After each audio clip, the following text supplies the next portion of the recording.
All right, thank you very much. Let's get started.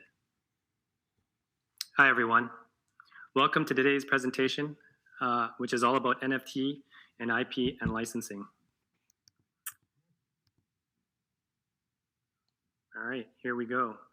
So who would have thought that we'd reach this time when those things could be mentioned in one sentence together, much less being presented about on stage?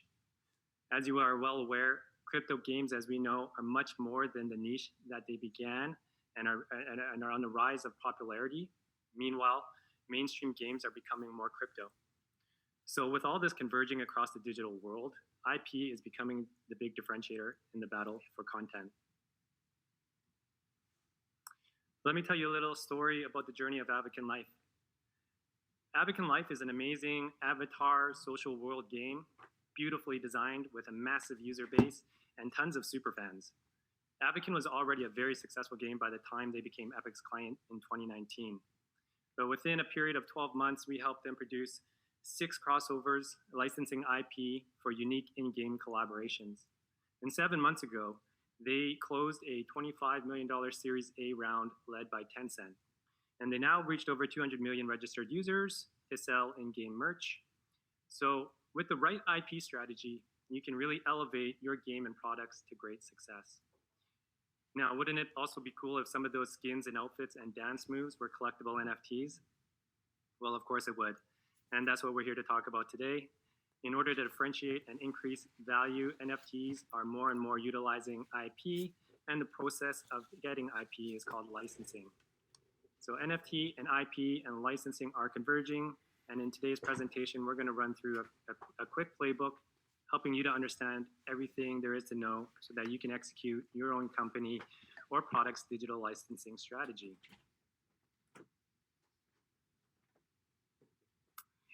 Yeah, before we dive in, let me introduce myself. My name is Gary Ma. I'm the Chief Operating Officer at Epik. I've been around blockchain and crypto since around 2013. Prior to Epik, I've worked with some of the biggest brands and celebrity artists producing large-scale ultra music style concerts around the world. And now at Epik, we work with some of the biggest brands in IP to create premium digital merchandise and collectibles. So who is Epik? Epik is the leading B2B company in NFT. We're an NFT platform that works with AAA companies and platforms and giant entertainment IP brands to create in-game NFT goods and marketplaces. So we're widely considered to be the leading NFT, B2B NFT platform, with years of experience as the world's leading digital licensing agency, putting brands into games. Our current client roster includes some of the biggest names in the entertainment industry, such as Tencent and Garena and Universal and more. So I'm super excited to be here. Thank you for joining me. Let's dive in. This is the licensing playbook. And like any playbook, it will provide you with a step-by-step instruction that will help enable you to plan and execute your company's product and licensing goals. Chapter 1 is the field of play.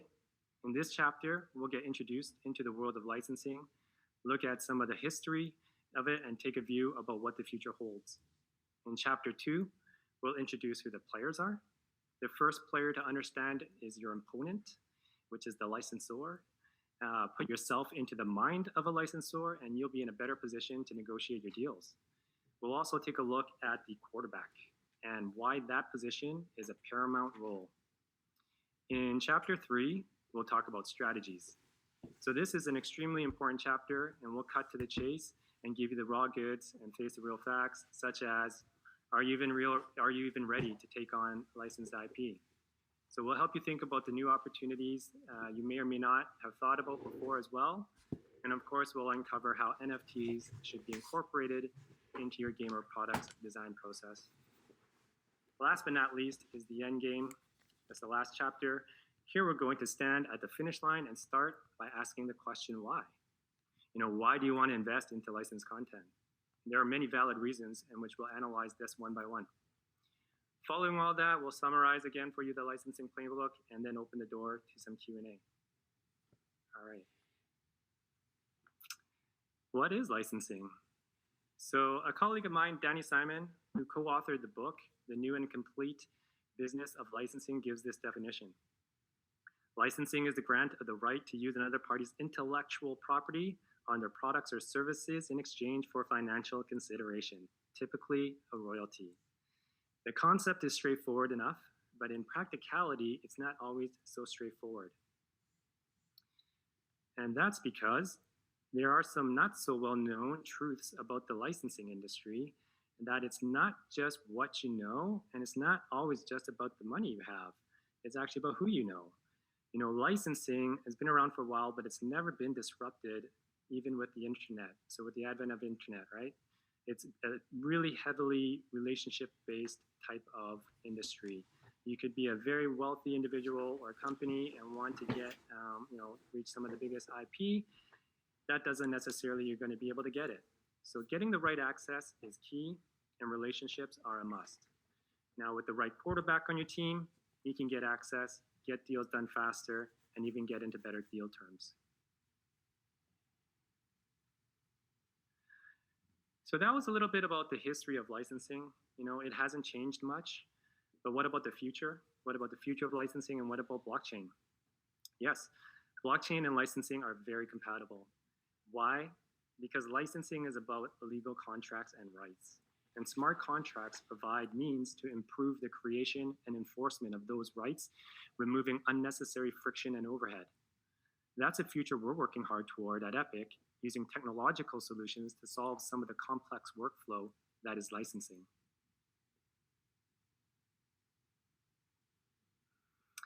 You know, digital represents a fundamental shift for licensors as well. You know, the gaming industry has surpassed and is worth now more than the film and entertainment industry. So the reality is that games are now like the distribution point for digital products. You know, if you were to compare that with traditional retail that has a big supply chain, which has manufacturers that make the toys, you have wholesalers and distributors and warehousing, then you have all the box stores and retailers. There's a lot involved. All of this gets compressed when we deal with digital. You know, your game studio is the manufacturer and the seller and the distributor all in one. You also have the virtual store shelf, and you have the shoppers. And beyond just all of that, your game is like a theme park. It is the Disneyland. You know, products are sold in your games, but are also engaging to to your players. So it's not just some static piece of merchandise, unlike the traditional retail worlds. This makes you a player on the field as well. And that brings us to our next chapter. I love this, Rocky and Ivan. So chapter number 2 is all about the players. And one of the most critical exercises you can do is to understand the mindset of the licensor. You're going to go into negotiation process with a licensor, and you got to understand what their biggest drivers are. Money is important. Yes, definitely. Money is a consideration. However, the bigger the brand, sometimes the less they are interested in money. They care more about their brand's reputation. Different licensors also have different strategies that you need to understand, such as like how many deals do they even want to get into for a set period of time. You know, this could be a purely strategy thing, considering the frequency that they want to license their products.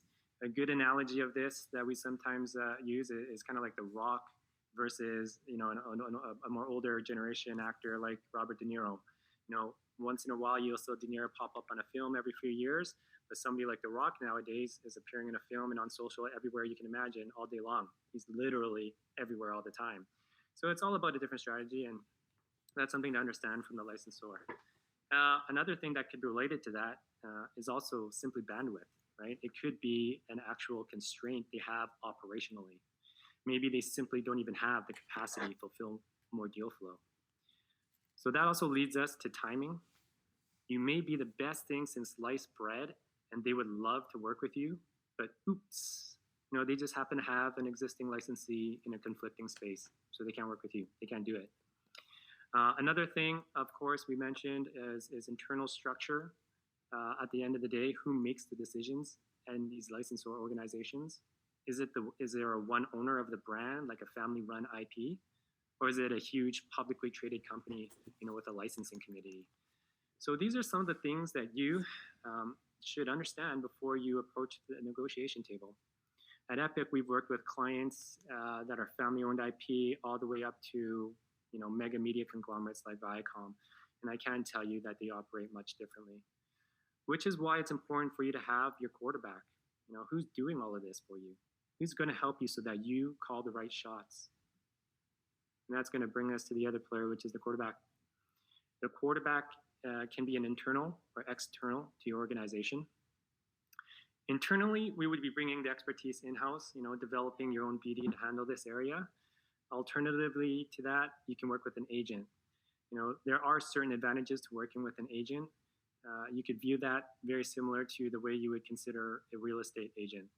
Just like a real estate agent can do all the heavy lifting for you, finding and researching the right property for you to buy.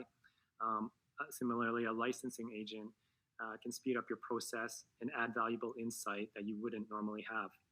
So the fact of the matter is, agents, they do this for a living. Therefore, they have certain know-how you may not have developed yet, and have deeper relationships with key stakeholders across the brand landscape. Is an agent even necessary? In reality, of course not. Just like you can buy a house without using a real estate agent, it is possible to get into licensing and operate without a licensing agent. The decision is yours. You get to make it, and it's unique to everybody. One thing to note about that, though, is that size or budget doesn't really matter. You would think that a company, as big as Tencent, which can afford its own BD team and has their own dedicated staff to go out and do anything they want, get licenses, etc. They do, of course they do. But they also still use agents. And that's because licensing is not a straightforward buy and sell transactional process. There is a lot of complexity to work through. So long story short is consider who is going to be your quarterback. There are solutions out there. Just find the right one for you. If you're going to go with an agent, we recommend finding one that has a track record of success, that knows this industry that you are in, and also operates performance-based.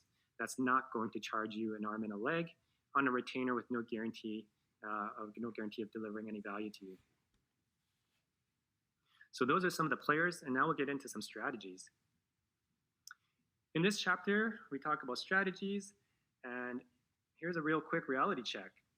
Not every game is ready to become a licensee and to attract licensors that they want to work with them. Why is that? Well, it's because it's not just about the money, like I mentioned before. Brands are also looking for the right fit, the right reputation, and the right timing. But that doesn't mean all is lost. There are some things you can do about it if you're in a situation where you're newer, or you got some, your titles are still about to be released. You don't have so much of the data compiled in order to approach. The list goes on and on. But there are a few things you can do. Number one is, start small. Build a reputation, gather some of that data, and know your end game. So understand what you may have that's attractive to a particular brand, and be open-minded.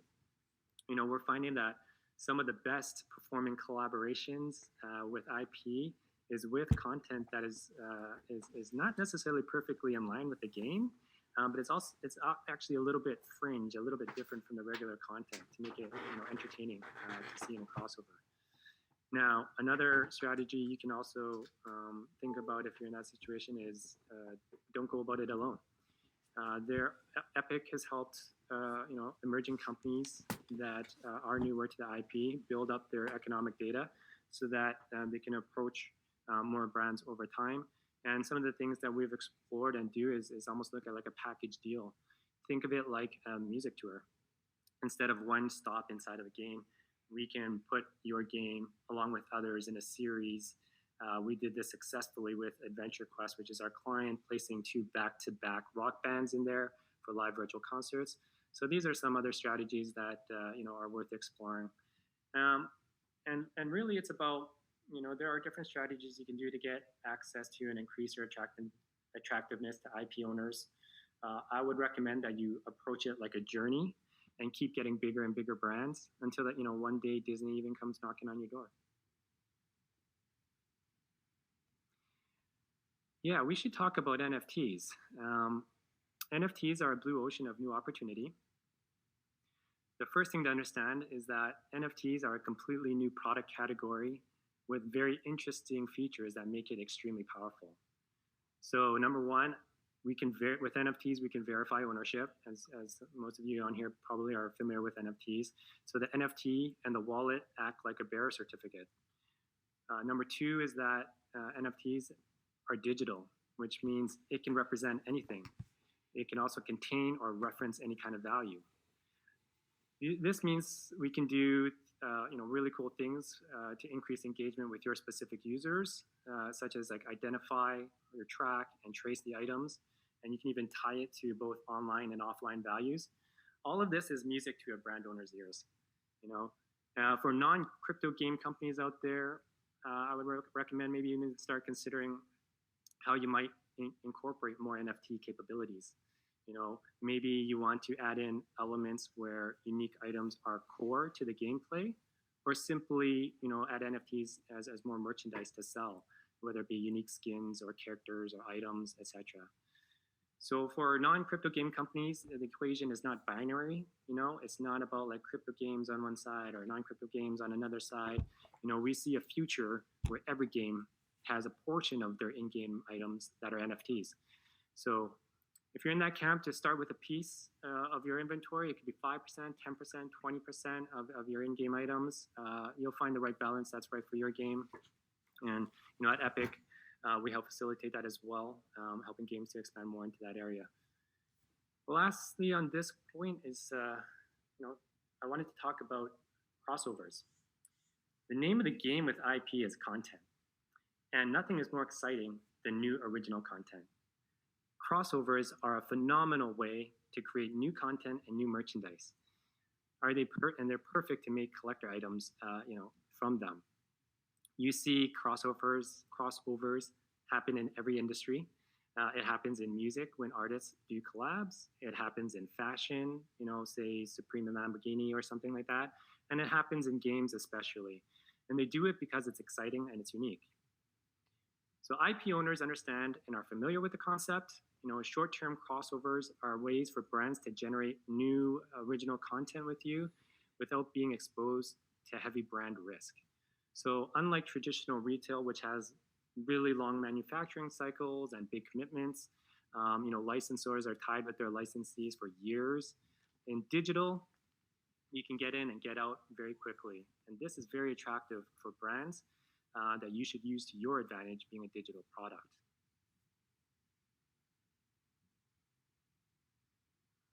So that's it. We're getting close to the final stretch in the last chapter, which is the end game. And as I mentioned, the first thing we start with when we're standing at the finish line is to start with the question, why?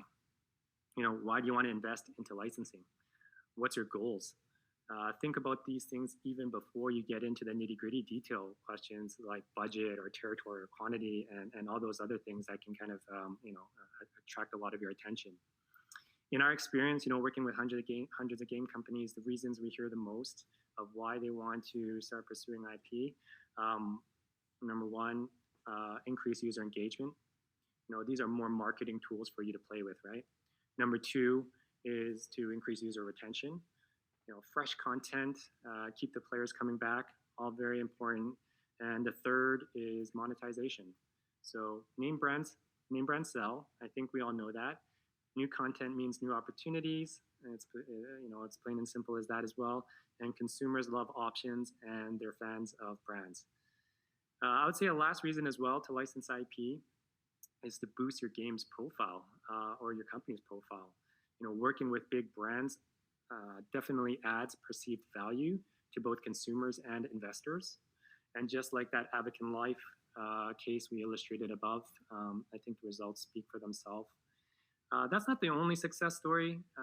We're pretty familiar with a handful others, being so involved in this space. 3 of our other clients were acquisition targets. 4 others had future funding. This is all in a matter of like the last 12 months as well. One company, all the public companies' stocks started going through the roof. That's pretty standard. I think gaming did really well in the last year. And so we're also seeing some pretty interesting things develop from the usage of IP. It could be things like For example, one client is using IP and NFTs to essentially crowdfund for further development and build out actually more content releases as a result of those NFT releases. So to sum it all up, if you're new to licensing, start small, dip your toe in, gather some data points. However, don't think about it as a one-off solution. Consider how you want to play it out over a multiple long-term, multiple IP, etc. This will be better for you and set you up better for long-term success. And if you're not new to licensing, then probably a congratulations is in order. You're probably on your way to more continued success. In time, I would say, if you're lucky, you may even reach the point, like I said, where your IP becomes even licensable. And then that puts you in the licensor position, and you can start monetizing from your IP as well. The list is long here that we're familiar with, everything from Tetris to Angry Birds to Resident Evil. That sums up our that was supposed to be a slide on the success stories there, but there you go. Yeah, so the things we covered today is in our licensing playbook is Chapter 1, know and understand the field of play you're in. Chapter 2 is knowing the players, pick your team, most importantly, your quarterback.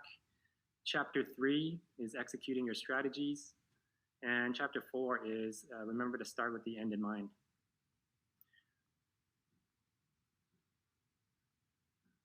That's it. My name is Gary. I want to thank you for your time in joining me today.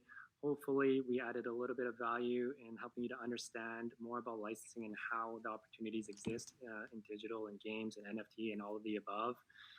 My contact information is there for you. You can also visit our website at epik.gg. Epik is spelled with a K. And that's great. Thanks for joining me. I am going to open the floor to some Q&A.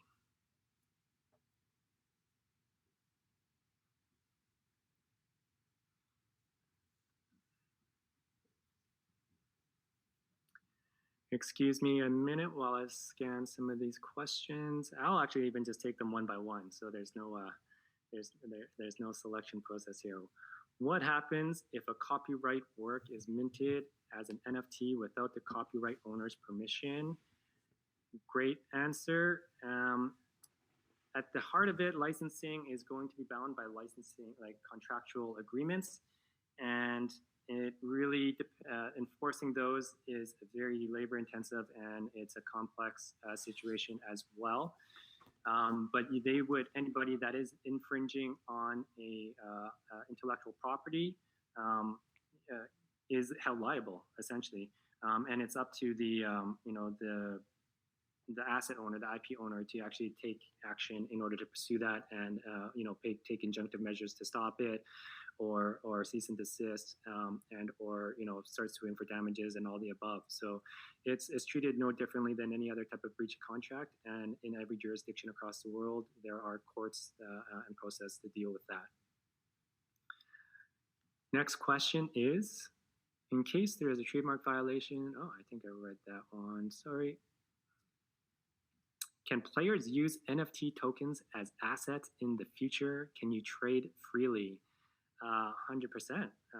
NFTs are on predominantly public blockchains, which makes them available to trade and sell. Every protocol, every platform is unique and different. That doesn't necessarily mean there's cross-chain compatibilities or capabilities. But depending, if you're on ERC 721 or something like that on Ethereum, you can pretty much trade them openly between other Ethereum users. Next question. Where can one get more information about different NFT? There's a lot.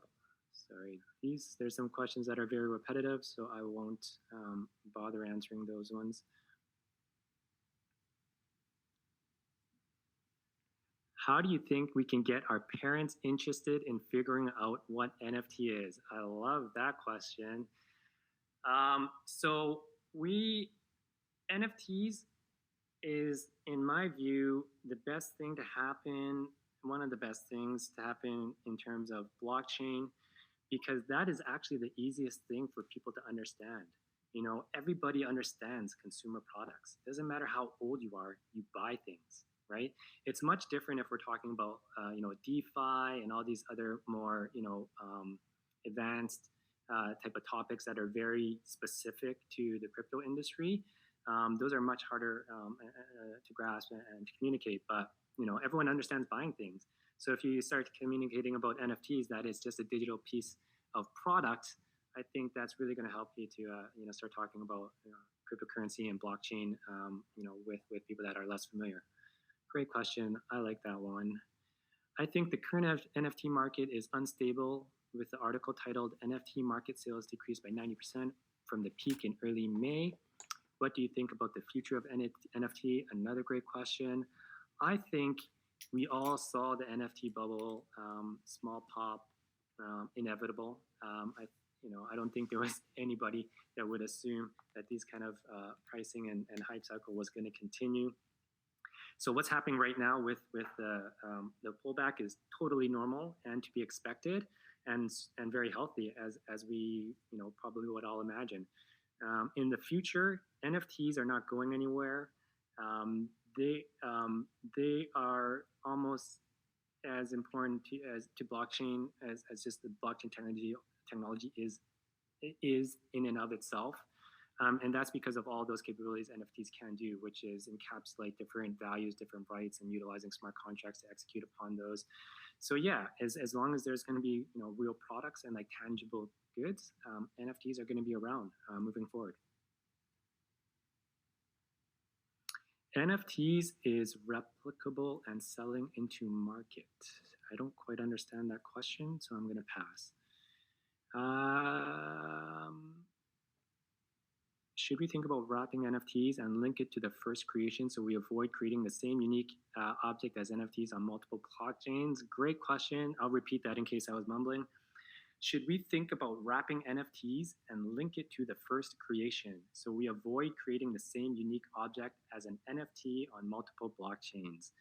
I think the idea of that is great, and simply yes.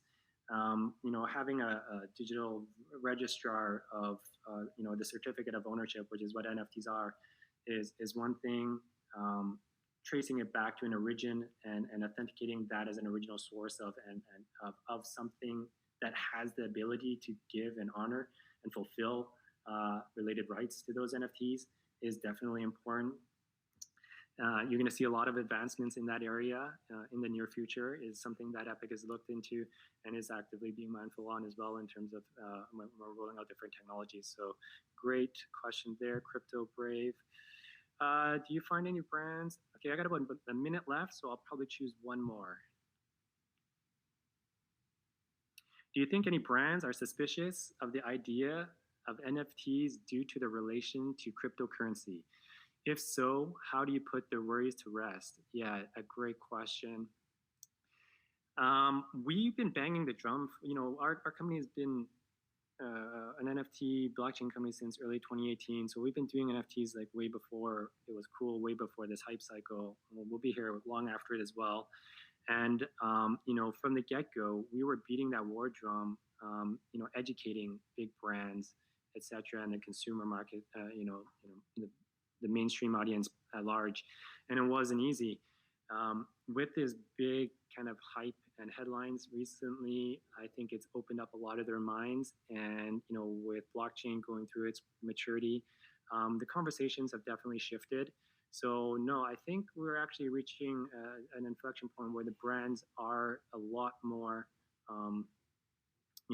open and engaging to do this. That doesn't mean they're ready to actually do too much, but they don't really have the negative stigma that they used to as well. So I'm supposed to choose the best question that I liked out of this Q&A, and I got 20 seconds, so I'm going to choose the parent one. I just think that was a really cool and funny question, but also important and relevant question. So that was parents, where are you?